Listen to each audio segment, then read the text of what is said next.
बिस्मिल्लाहिर्रहमानिर्रहीम। शुरू अल्लाह के नाम से जो बड़ा मेहरबान और निहायत रहम करने वाला है। अस्सलामु अलैकुम मोहतरम नाजरीन, अगर इंसान के इरादे मजबूत हों, अल्लाह ताला की जात पर यकीन हो तो उसे कोई भी हरा नहीं सकता, चाहे सामने वाला कितना ही ताकतवर और खतरनाक क्यों ना हो। आज मैं आपको हैरान कुन और सबक आमोज वाक़िया सुनाने जा रहा हूँ। मोहतरम नाजरीन, फरात में काफिरों का एक गांव था जहां पर तमाम लोग गैर मुस्लिम थे, अल्लाह ताला की वहदानियत को पहचानते ही नहीं थे। और अल्लाह ताला जब किसी पर अपनी करम नवाजी करने वाला होता है तो वहां पर अपने नेक बंदों को भेज देता है। एक फकीर बाबा का गुजर उस गांव से हुआ। वो लोग बहुत घमंडी और लालची थे।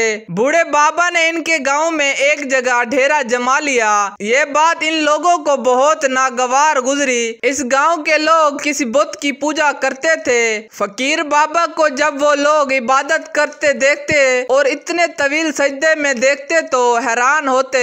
तो पूछते, बाबा जी आप किसकी इबादत कर रहे हो, किसके आगे अपना सर झुका रहे हो? तो फिर बाबा जी ने जवाब दिया कि मैं एक अल्लाह ताला की इबादत करता हूँ जो इस कायनात का खालिक व मालिक है। तुम लोग जिसकी पूजा करते हो ये तुम्हारी कोई मदद नहीं करने वाला। अभी भी वक्त है, सीधा चलो। जो कुछ भी तुम जमा कर रहे हो ये अपने साथ लेकर नहीं जाओगे। ये लालच गरूर छोड़ दो और सिर्फ एक अल्लाह की इबादत करो। और वो मगरूर और घमंडी लालची लोग इनकी ये बात नहीं मानते थे, जिसका नतीजा ये निकला कि अल्लाह ताला को इनकी ये नाफरमानी, इनकी ये गुस्ताखी बहुत बुरी लगी। फिर एक दिन गांव में एक खतरनाक चीता आ गया जो बच्चों को उठाकर लेकर चला जाता था। फिर एक दिन वो चीता एक बच्चे को उठाकर ले जा रहा था और वो औरत जिसका वो बच्चा लेकर जा रहा था सदमे से बेहाल थी। कोई तो मेरे बच्चे को बचाओ। वो औरत अपने बुत के सामने झुक गई और कहने लगी, ऐ हमारे खुदा हमारी मदद फरमा, हमारे बच्चे को तो बचा ले। फकीर बाबा ने जब इसकी दर्द भरी आवाज सुनी तो इसके पास चलते हुए आए और कहा, क्या मजा है? तो सब लोग कहने लगे कि बूढ़े बाबा जी इस औरत के बच्चे को चीता उठा कर ले गया है, हम क्या करें, हम बहुत परेशान हैं। तो फकीर बाबा कहने लगे कि मैं जाकर इस बच्चे को बचा कर लाता हूँ। लोग इनको देखकर हंसने लगे और कहने लगे, इस उम्र में और ऐसी हालत में जाएंगे, वो भी इतने खूनख्वार और खतरनाक चीते से लड़ने। वो बाबा जी कहने लगे कि मुझे अल्लाह की जात पर पूरा भरोसा है। यहाँ तक कि उस बच्चे की माँ कहने लगी कि अगर आप मेरे बच्चे को इस चीते से बचा कर ले आए तो मैं इस्लाम कबूल कर लूंगी और इस्लाम के बताए हुए रास्ते पर चलूंगी। फकीर बाबा चलते हुए उस जगह पर गए जहाँ वो चीता गया था। वो चीता एक गार में छुप कर बैठा हुआ था। अब तक इस चीते ने इस बच्चे को नहीं खाया था। जब आप इस गार के करीब पहुँचे तो आपने बारगाह इलाही में हाथ उठाए, ऐ मेरे प्यारे रब, तू ही ताकत देने वाला है, तू ही हिम्मत देने वाला है, तू ही जो चाहे अपने बंदों से करवा सकता है। अल्लाह ताला ने दुआ कबूल की और उसी वक्त उस खूनख्वार चीते के दिल में अल्लाह ने रहम डाल दिया। वो चीता इस बच्चे को छोड़कर आपकी तरफ लपका। जैसे ही इसने आप पर हमला किया,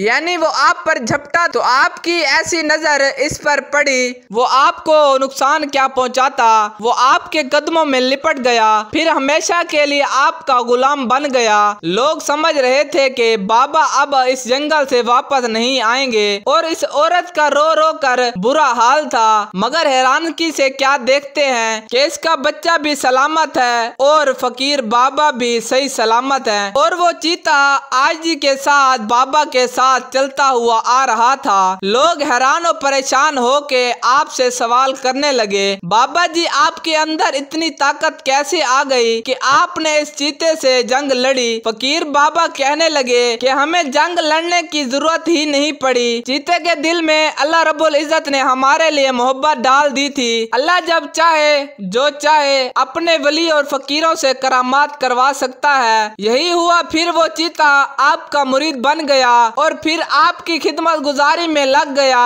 और हमेशा आपके साथ रहा। लोगों ने जब ये देखा तो कहने लगे बाबा हम मुसलमान होना चाहते हैं और सिर्फ एक फर्द यहाँ मुसलमान नहीं होगा बल्कि पूरा गांव आपके हाथ पर इस्लाम कबूल करेगा। इस तरह इस गांव के तमाम लोग इस्लाम ले आए। अल्लाह रब्बुल करीम ने इन गांव वालों को ये इनाम दिया कि इनकी 7 नस्लें माला माल हो गई, हर कोई खुशहाल हो गया। वो सब अल्लाह रब्बुल करीम की इबादत करने लगे और इस फकीर बाबा के बताए हुए रास्ते पर चलने लगे। ये वाकया किताब खलील तौहीद से लिया गया है। अल्लाह ताला हम सबको अपने हिफ्ज़ व अमान में रखे और हमारे दिल में अपनी मोहब्बत कायम दायम और सिर्फ उसी से मांगने की तौफीक अता फरमाए। आमीन सुम्मा आमीन।